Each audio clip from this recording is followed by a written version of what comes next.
Lights, camera, action research.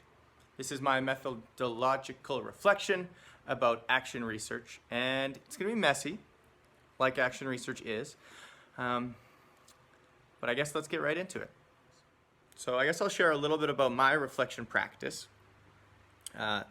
This right here is my post-it box.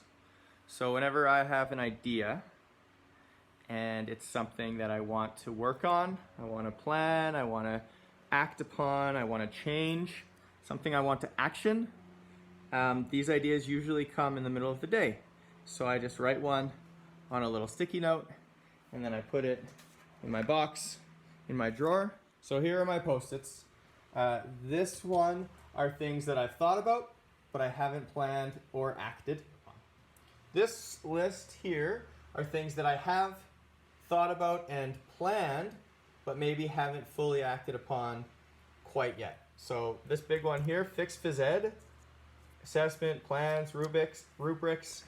That's like the core reason I work so hard to get into this phys ed cohort, into this course, because I find as a generalist that phys ed is often my last priority. And that sucks, because I believe that it's very important, but I find that in my practice I have trouble prioritizing it. So that's kind of a thing I've been thinking about a lot. So it's one of those things that, I mean, I've acted, but I haven't acted in a way where I could do a real formal reflection, I guess. Some things that I've thought, planned, acted, and evaluate and reflect on and continue doing. Social committee, there's this whole hallway library thing, read the whole program of studies every year, read alouds. I could show you an example.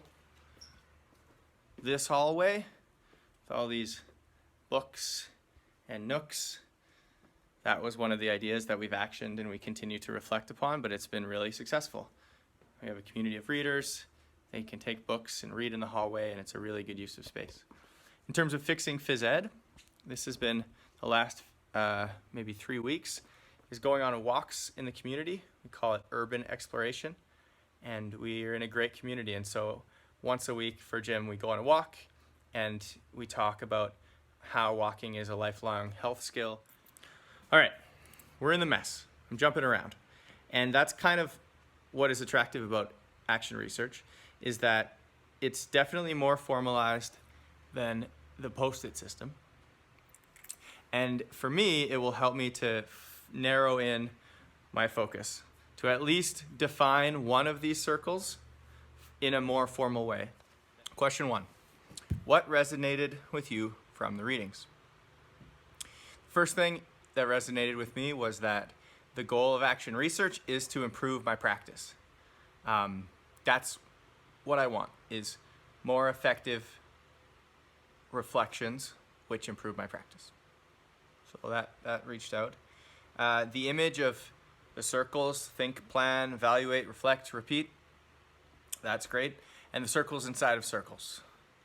In reading chapter 6, Joe Bailey's chapter, I really reflected on the power of a paragraph. As soon as the raw journal entries came in, I actually got the context, and it made so much more sense instantly. So the power of a story really resonated with me.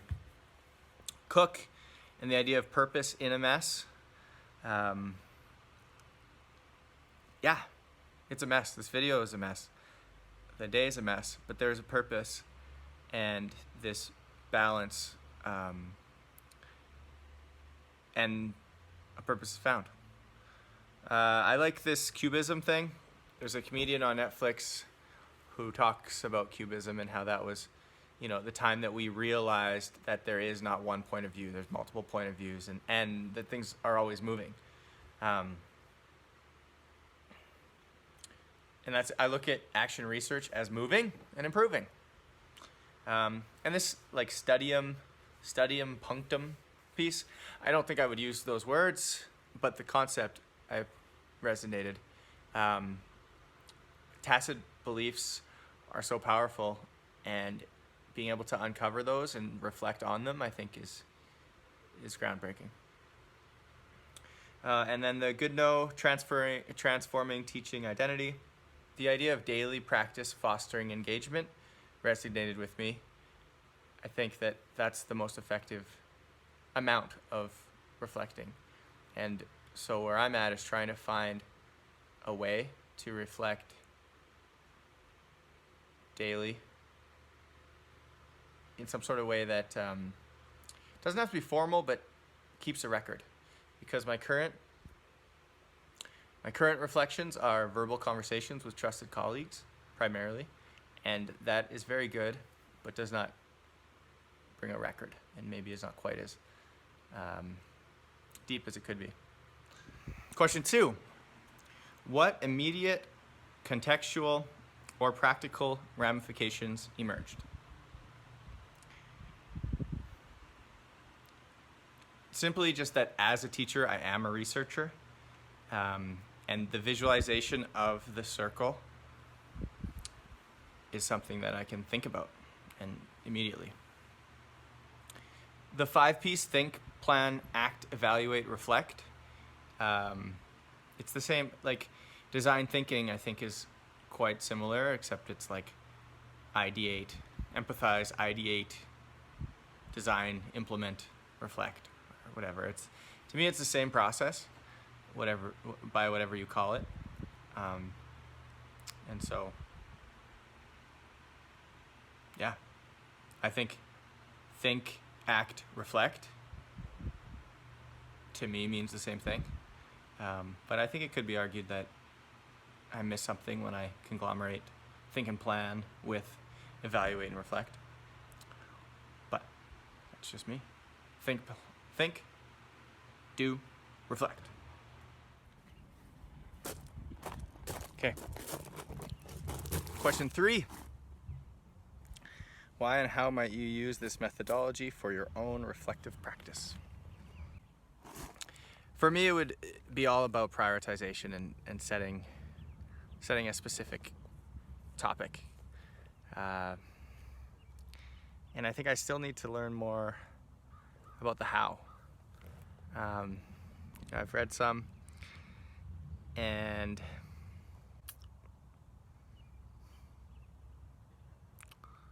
yeah.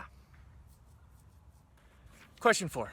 What would challenge me about action research? I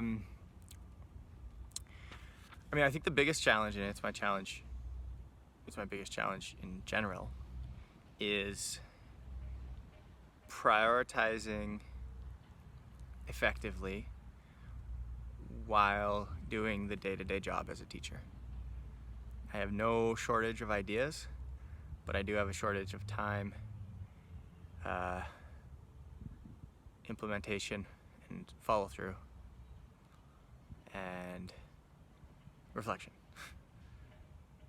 So the first challenge would be just prioritizing whatever that thing is that I decided to do my action research on, because I jump around so much. And the second one would be making sure to put my ego aside, and not falling into the trap of studying something that has already been successful, or using my action research to prove that something that I already believe is. Okay, well, I've jumped around quite a bit. Let me see if I can summarize here. I want a methodology that will help me improve my practice.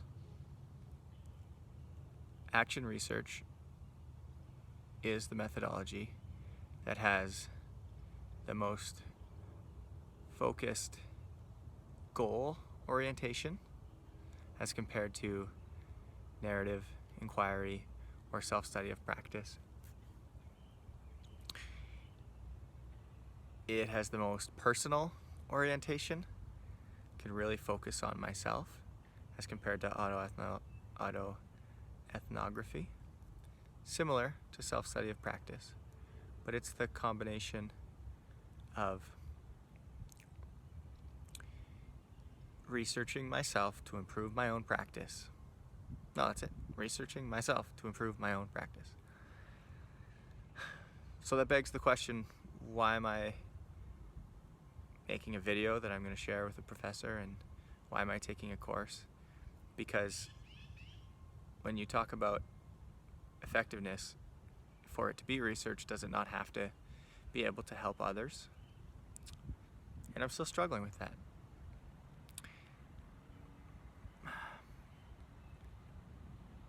I used to really bring in the things I was doing to my colleagues, and now I just do them myself, and they tend to see it just as well without advertising it. So I don't know. But okay, I just had to jump in one more time. I don't know that ending an assignment with saying I don't know is really the best, but that's where my reflection's at. So I guess I'm just gonna put it out there. Thanks for making it this far. As you probably know, these videos can tend to go farther and longer than you hope. I appreciate your time. I tried to keep it under 6 minutes, but I just couldn't. So thank you.